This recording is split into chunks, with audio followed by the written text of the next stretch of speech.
Good morning students. Myself doctor Vishal Tiwari. और आज का जो हमारा टॉपिक है वह है राजा मान सिंह।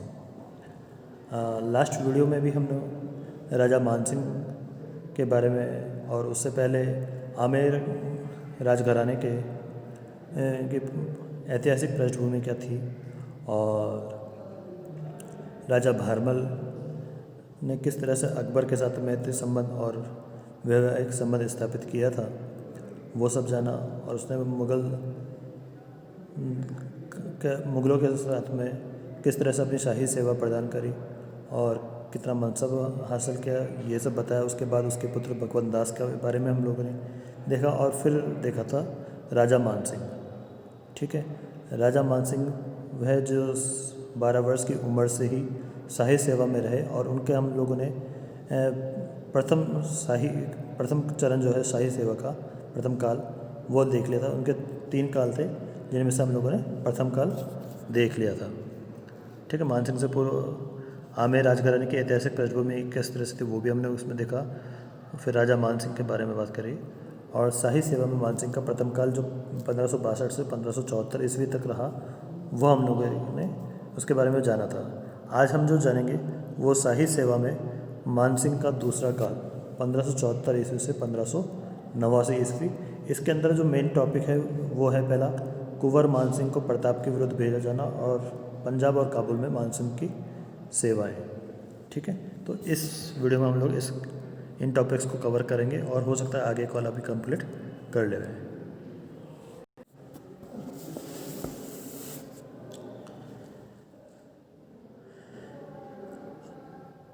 अकबर संपूर्ण भारत को अपनी राजनीतिक सर्वोच्च सत्ता के अंतर्गत लाना चाहता था, परंतु इसके लिए मेवाड़ को जीतना अथवा उसे अपने अधीन लाना जरूरी था। दूसरी तरफ मेवाड़ का राणा प्रताप अपनी स्वतंत्रता को बनाए रखने के लिए कृत संकल्प था। अकबर ने प्रारंभ में शस्त्र बल के स्थान पर कूटनीतिक वार्ता का सहारा लेना उचित समझा। तदनुसार सर्वप्रथम जलाल खां को प्रताप के पास भेजा गया। जलाल खान ने प्रताप को अकबर की अधीनता स्वीकार करने के लिए समझाया, परंतु उसे सफलता नहीं मिली। इसके बाद जून 1573 ईस्वी में मान सिंह को भेजा गया। राणा प्रताप के साथ उसकी मुलाकात का विस्तृत विवरण मुलाकात हुई, लेकिन उसने उसे मना कर दिया। सितंबर 1573 ईस्वी में भगवंत दास को प्रताप के पास भेजा गया। दिसंबर 1573 ईस्वी में राजा टोडरमल ने भी प्रताप से मिलकर उसे समझाने की काफ़ी कोशिश की, परंतु प्रताप ने किसी भी कीमत पर सिर झुकाना स्वीकार नहीं किया। अतः अकबर ने भी सशस्त्र बल के प्रयोग का निश्चय कर लिया, परंतु पूर्वी भारत के अभियान तथा जोधपुर के चंद्रसेन के विद्रोह को दबाने में व्यस्त हो जाने के कारण अकबर तत्काल कोई कदम नहीं उठा पाया। इनसे मुक्ति मिलते ही अकबर ने राणा प्रताप के विरुद्ध आक्रमण की तैयारी करनी शुरू कर दी। कुंवर मान सिंह को प्रताप के विरुद्ध भेजा जाना। मार्च 1576 ईस्वी में अकबर अजमेर पहुंचा और यहीं से राणा प्रताप के विरुद्ध सैनिक अभियान की योजना बनाई गई। कुंवर मान सिंह को प्रताप के विरुद्ध भेजी जाने वाली मुगल सेना का प्रधान सेनापति नियुक्त किया गया,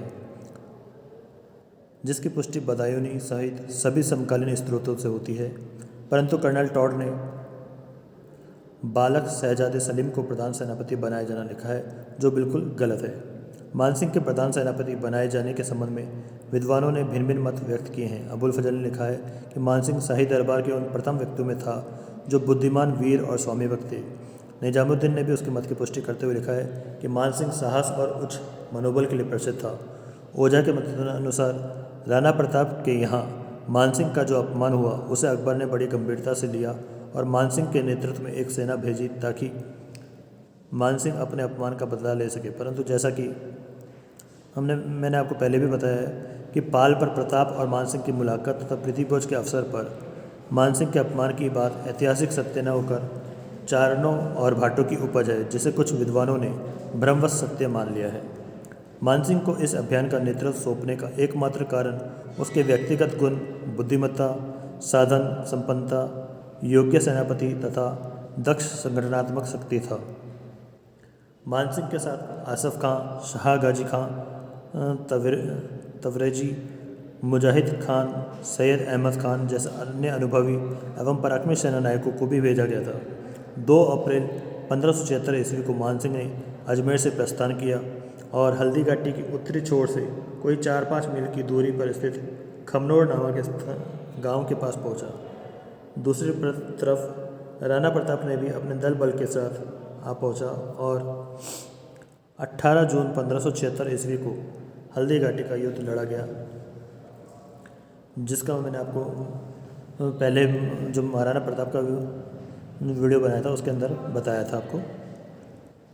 हल्दी घाटी के इस युद्ध के प्रारंभिक दबाव के उपरांत भी मानसिंह विजयी रहा, परंतु वह अपने ध्येय राणा प्रताप को पकड़ने अथवा मारने में सफल नहीं हो पाया।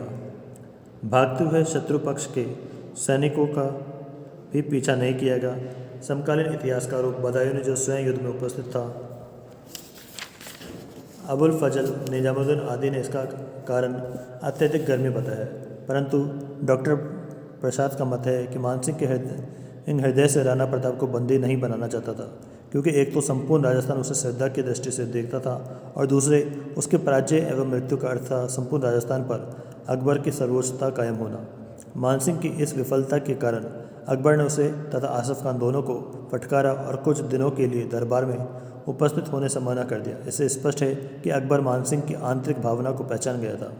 इसी कारण जब शाहबाज खां को राणा के कुंभलगढ़ दुर्ग पर आक्रमण करने के लिए भेजा गया, तब उसे भगवंत दास और मानसिंह को वापस फिर शाही दरबार में लौटने का आदेश दे दिया, क्योंकि उसे भी संदेह हो गया था कि ये दोनों राणा प्रताप के विरुद्ध अधिक सख्त कार्यवाही में किसी प्रकार विघ्न उत्पन्न न कर दे।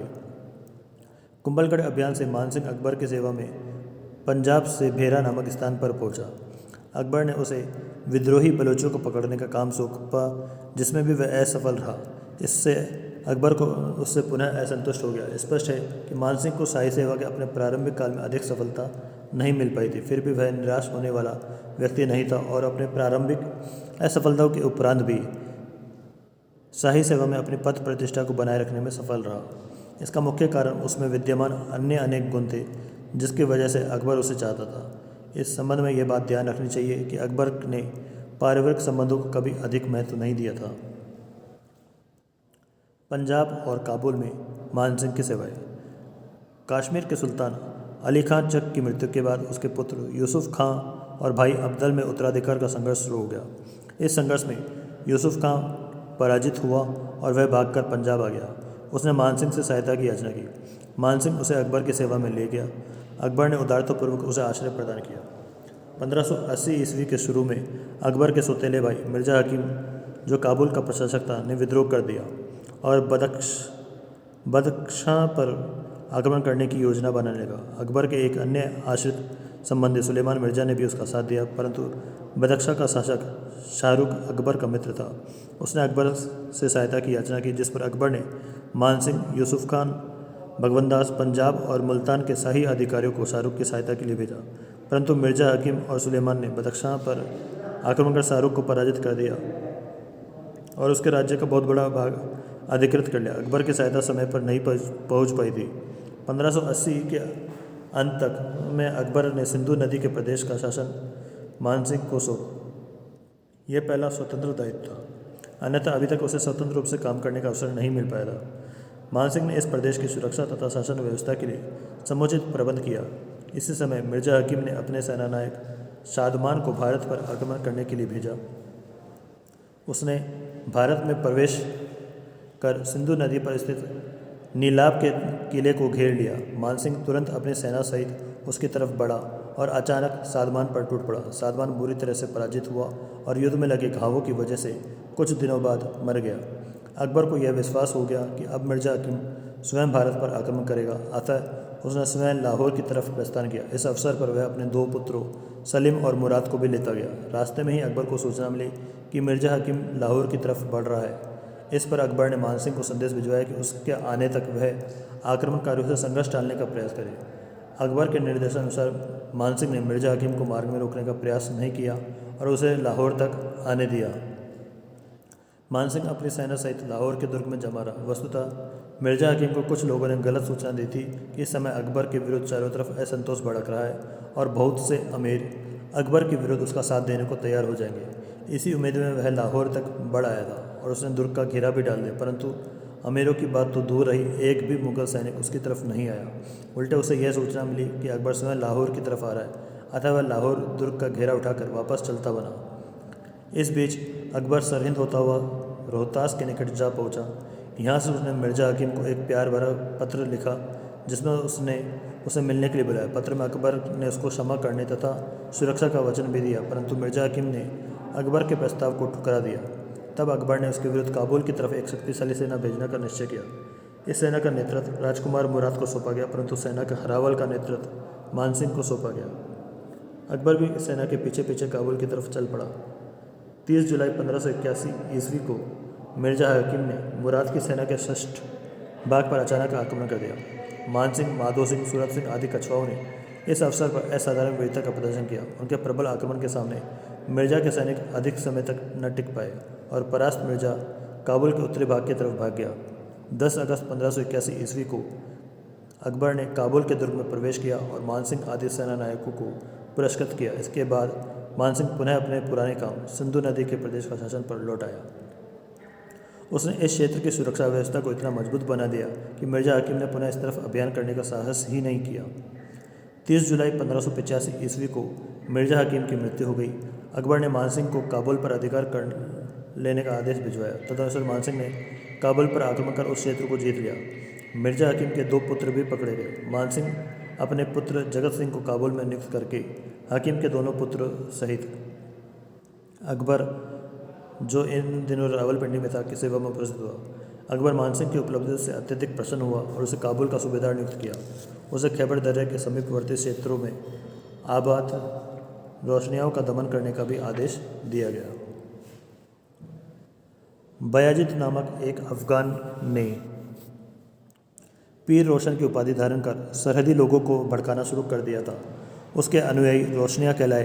पीर रोशन ने सरहदी पठानों की एक शक्तिशाली सेना संगठित कर मुगल प्रभुत्व के विरुद्ध स्वतंत्रता का संघर्ष छेड़ दिया था। 1585 ईस्वी में एक संघर्ष में उसकी मृत्यु हो गई। उसके पुत्र एवं उत्तराधिकारी उमर शेख ने मुगलों के साथ शांतिपूर्ण संबंध बनाए रखे, परंतु कुछ दिनों बाद उसकी भी मृत्यु हो गई। उसके बाद उसका छोटा भाई जलाला नेता बना। जलाला ने सरहदी अफरीदी और उरजकाई अफगान कबीलों को मुगलों के विरुद्ध संगठित कर उनसे जमकर लोहा लेना शुरू कर दिया। परिणाम स्वरूप भारत से काबुल का मार्ग असुरक्षित हो गया, अतः मानसिंह सेना सहित खैबर दर्रे की तरफ बढ़ा। रोशनियाओं ने रात के अंधेरे में अचानक धावा मारकर अली मस्जिद दुर्ग पर अधिकार कर लिया, परंतु मानसिंह ने उनको परास्त करके खदेड़ दिया। रोशनियाओं ने दुर्ग को खाली करके पास के स्थान पर पुनः मोर्चाबंदी की। मानसिंह ने उन्हें वहाँ से भी भगा दिया। स्वात और बाजौर प्रदेश में यूसुफजाई जाति आबाद थी, जिसने पूर्ण रूप से मुगलों की अधीनता स्वीकार नहीं की थी और समय समय पर काबुल जाने वाले मार्ग पर लूटमार करती रहती थी। अकबर इस मार्ग को पूरी तरह से सुरक्षित रखना चाहता था, अतः जनवरी 1586 ईस्वी में बीरबल को यूसुफजाइयों का दमन करने के लिए भेजा गया। 16 फरवरी 1586 ईस्वी को यूसुफजाइयों ने बीरबल की हत्या कर दी।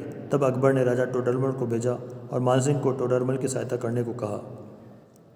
मानसिंह उनके दमन के लिए बुनेर नामक स्थान की तरफ बढ़ा और वहाँ ओहिंद के समीप एक किला बनवाया। इस किले को केंद्र बनाकर उसने यूसुफजाइयों पर धावे मारने शुरू किए।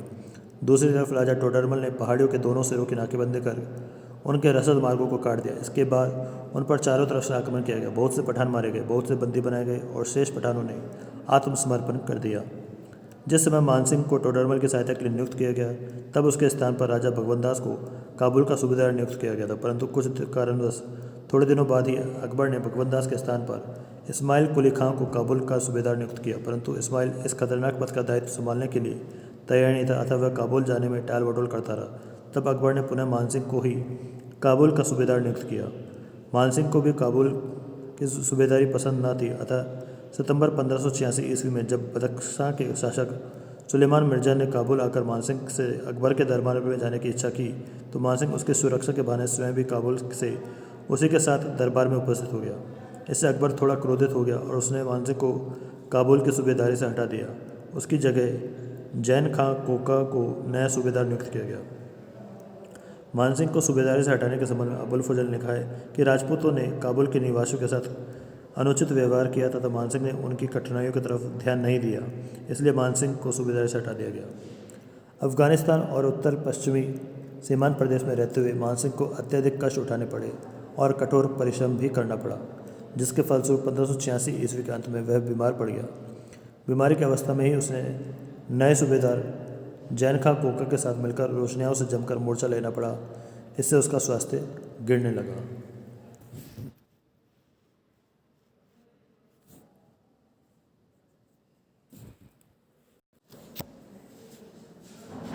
तो इस तरह से हमने इस वीडियो में राजा मानसिंह का शाही सेवा में दूसरा काल के बारे में जाना। अब नेक्स्ट वीडियो में हम लोग राजा मानसिंह का शाही सेवा में तीसरा काल के बारे में जानेंगे कि उसने का किस तरह से योगदान रहा। वो सारा कुछ हम लोग थर्ड वीडियो में जानते हैं।